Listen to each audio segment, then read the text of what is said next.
Assalamualaikum warahmatullahi wabarakatuh. Waalaikumsalam. Waalaikumsalam warahmatullahi wabarakatuh. Selamat siang Bu Atif dan selamat siang teman-teman. Kami dari kelompok 3 ingin mempresentasikan mengenai materi restrukturisasi perusahaan. Adapun di dalamnya membahas mengenai yang pertama deskripsi restrukturisasi, kemudian sebab restrukturisasi, contoh perusahaan yang melakukan restrukturisasi dan dampak dari restrukturisasi perusahaan itu sendiri. Perkenalkan, nama saya Syarifatul Ulia, absen 22. Selanjutnya saya Prilly Winarhapsari, absen 3. Saya Lulu Nuraini Syafitri, absen 12. Saya Neni Mariama, absen 14. Saya Maulidia Naila, absen 13. Untuk lebih lengkapnya, inilah presentasi dari kelompok kami. Untuk yang pertama itu dari pengertian restrukturisasi sendiri. Saat kita mendengar istilah restrukturisasi perusahaan, dari kita itu kan kebanyakan pasti akan berpikir bahwa seolah-olah itu sedang membicarakan perusahaan itu sedang menurun. Padahal itu setiap kali perusahaan melakukan perbaikan, baik dalam skala kecil ataupun besar, itu kan pasti untuk tujuannya memperbaiki dari kinerja perusahaan tersebut. Lalu restrukturisasi itu digunakan jika perusahaan ingin melakukan perbaikan itu secara menyeluruh dan tujuannya itu untuk memperbaiki dan memaksimalkan dari kinerja perusahaan. Dan dari pengertiannya di sini juga itu restrukturisasi adalah upaya yang dilakukan untuk memperbaiki dan memaksimalkan kinerja suatu perusahaan tersebut. Sehingga perusahaan tersebut itu akan dapat terus berkembang atau meminimalkan dapat beradaptasi dengan situasi dan kondisi yang akan nantinya dihadapi.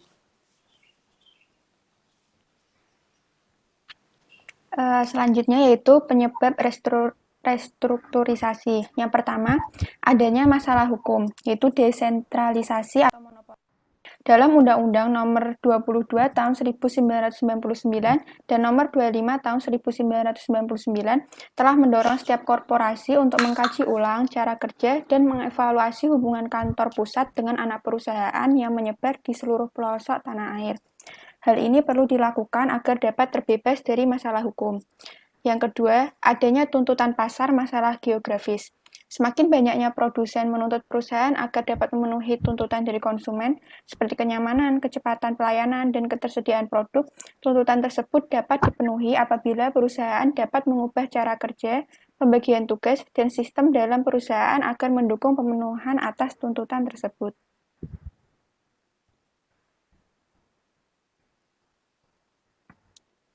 Yang ketiga, masalah geografis. Suatu korporasi atau perusahaan yang melakukan ekspansi bisnis ke daerah-daerah yang sulit dijangkau perlu memberi wewenang khusus kepada anak perusahaan. Tujuannya adalah supaya perusahaan dapat beroperasi secara efektif. Demikian juga jika melakukan ekspansi ke luar negeri, maka perusahaan perlu mempertimbangkan sistem keorganisasian dan hubungan antara induk dan anak perusahaan agar anak perusahaan di mancanegara dapat berkembang dengan baik. Yang keempat, terjadinya perubahan kondisi perusahaan. Perubahan kondisi suatu perusahaan seringkali menuntut manajemen untuk mengubah iklim supaya perusahaan semakin inovatif dan menciptakan produk atau cara kerja yang baru. Iklim ini dapat diciptakan apabila perusahaan perbaiki manajemen dan aspek-aspek keorganisasian, misalnya kondisi kerja, sistem insentif, manajemen kinerja, dan lain sebagainya. Di era keterbukaan yang diikuti dengan munculnya undang-undang ketenagakerjaan yang terus mengalami perubahan, mendorong para buruh untuk semakin berani menyuarakan kepentingan mereka. Kemudian selanjutnya yaitu yang kelima, terjadinya masalah serikat pekerja. Di era keterbukaan yang diikuti dengan munculnya undang-undang ketenagakerjaan yang terus mengalami perubahan, sehingga para buruh lebih mudah menyampaikan kepentingan mereka apabila perusahaan merasakan ketidakadilan di perusahaan. Kemudian yang keenam yaitu hubungan holding dan anak perusahaan. Perusahaan yang masih kecil dapat menetapkan operating holding system, di mana induk perusahaan dapat terjun ke dalam keputusan-keputusan operasional anak perusahaan. Semakin besar perusahaan, maka hubungan holding holding diubah menjadi support holding. Support holding hanya mengambil keputusan penting dalam rangka mendukung anak perusahaan agar bekerja secara baik saat perusahaan menjadi lebih besar lagi. Maka hubungan holding berubah menjadi investment holding. Investment holding tidak ikut dalam aktivitas, tetapi semata-mata bertindak sebagai pemilik anak perusahaan, menyuntik ekuitas dan pinjaman. Dan pada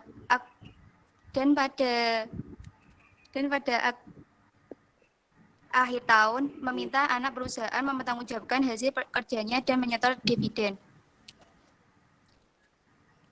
Kemudian selanjutnya, yang ketujuh yaitu perlunya melakukan image perusahaan dan fleksibilitas manajemen. Perusahaan seringkali mengganti logo perusahaan dalam rangka menciptakan image yang baru atau mengganti image yang melekat pada stakeholder korporasi manajemen, seringkali menstrukturisasi diri supaya cara kerja lebih lincah, mengambil keputusan lebih cepat, dan perbaikan bisa dilakukan lebih tepat guna. Restrukturisasi ini biasanya berkaitan dengan perubahan job description, kewenangan setiap tingkat manajemen untuk memutuskan pengeluaran kewenangan dalam mengelola sumber daya serta bentuk organisasi. Yang kedelapan yaitu pergeseran kepemilikan atau akses yang lebih baik. Para pendiri perusahaan biasanya memutuskan untuk melakukan go public setelah si pendiri menyatakan diri sudah tua atau tidak sanggup lagi menjalankan perusahaan. Perusahaan yang paling sederhana adalah mengalihkan sebagian kepemilikan kepada anak-anaknya. Jika cara ini tidak cukup, dapat pula menjual sebagian sahamnya dengan tujuan supaya akses modal menjadi lebih luas. Nah, selanjutnya mengenai dampak restrukturisasi perusahaan itu sendiri. Dampak itu sendiri yaitu sesuatu yang timbul akibat terjadinya restrukturisasi yang dilakukan oleh perusahaan. Selanjutnya, tadi kan sudah diketahui bahwa restrukturisasi yaitu adalah upaya perbaikan untuk memaksimalkan kinerja perusahaan. Apabila kinerja perusahaan sudah baik, maka akan terjadi perusahaan tersebut dapat tumbuh dan bersaing dengan perusahaan-perusahaan lain. Dan kemudian, suatu badan usaha milik negara atau badan usaha milik swasta dapat beroperasi secara efisien, transparan, dan profesional akibat restrukturisasi yang sudah dilakukan perusahaan tersebut. Yang ketiga, dampak restrukturisasi mengenai hukum terhadap kreditor, baik kreditor kongruen, kreditor pemegang hak jaminan, kreditor yang hadir dan tidak hadir dalam rapat pertama para kreditor yang menjadi maupun yang tidak menjadi anggota komite kreditor, yaitu tidak menghapus hak jaminan dari para kreditor kecuali kreditor yang bersangkutan secara sukarela setuju untuk melepas sebagian atau semua hak jaminannya. Kemudian, pengambilan keputusan lebih cepat dan perbaikan bisa dilakukan lebih tepat guna. Akibat restrukturisasi perusahaan itu sendiri nanti akan terjadi pengambilan keputusan lebih cepat oleh perusahaan akibat kinerja perusahaan juga sudah lebih baik dari sebelumnya. Selanjutnya, mengenai munculnya undang-undang ketenagakerjaan yang terus mengalami perubahan, sehingga para buruh lebih mudah menyampaikan kepentingan mereka apabila merasakan ketidakadilan di perusahaan tersebut.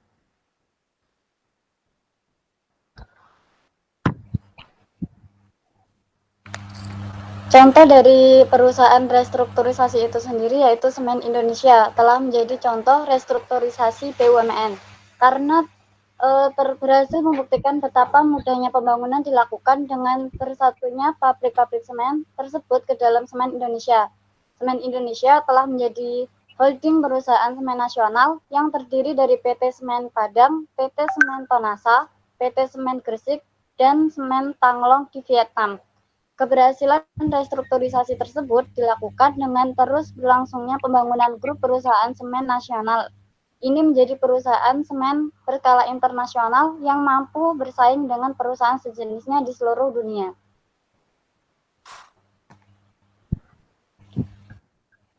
Nah, sekian presentasi dari kelompok kami. Kami membuka 2 pertanyaan untuk kelompok lain.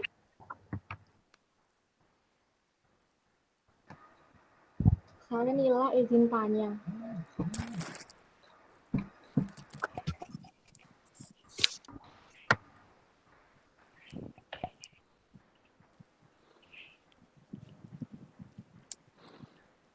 Silakan yang ingin bertanya.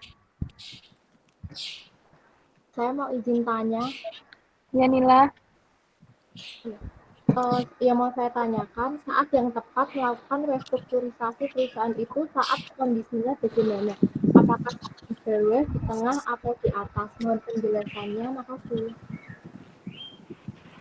Izin bertanya. Saya izin bertanya.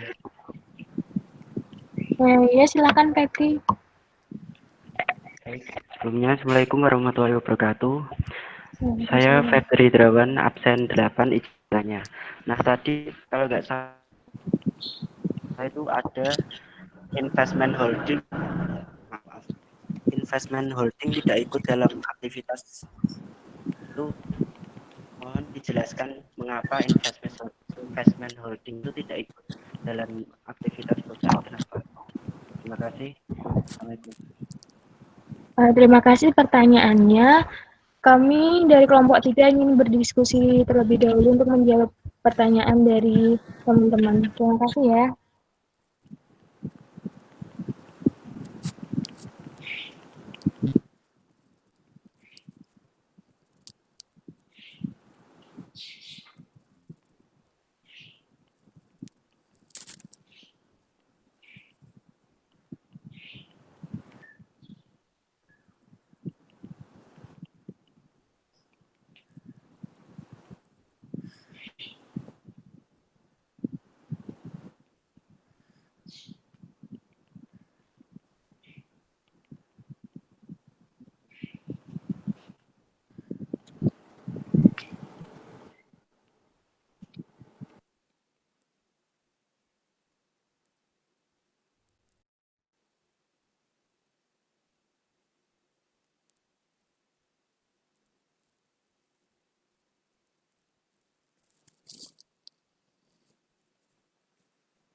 Oke, yang pertama kami akan menjawab pertanyaan dari Febri.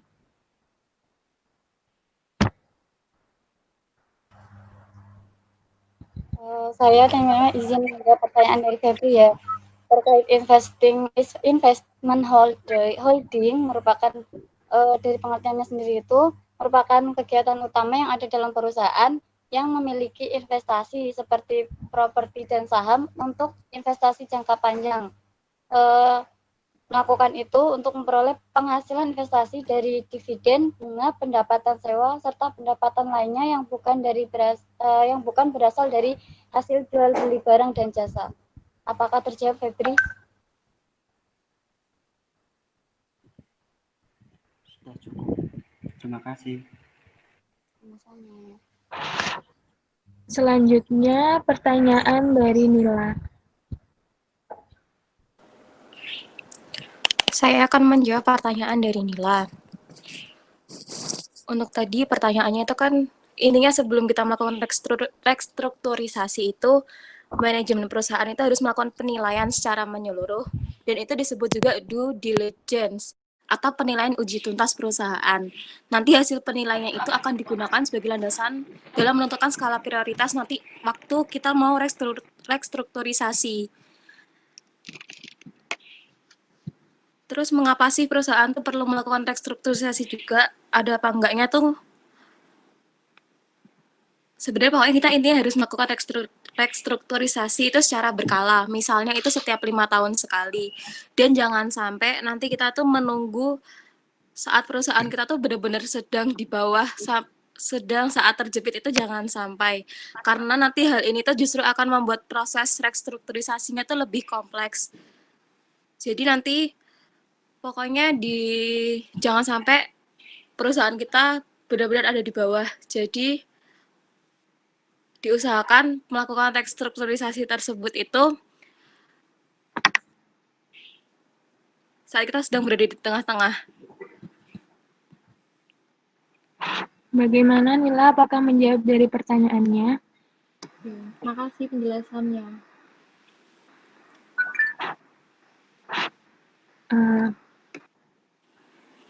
Terima kasih teman-teman.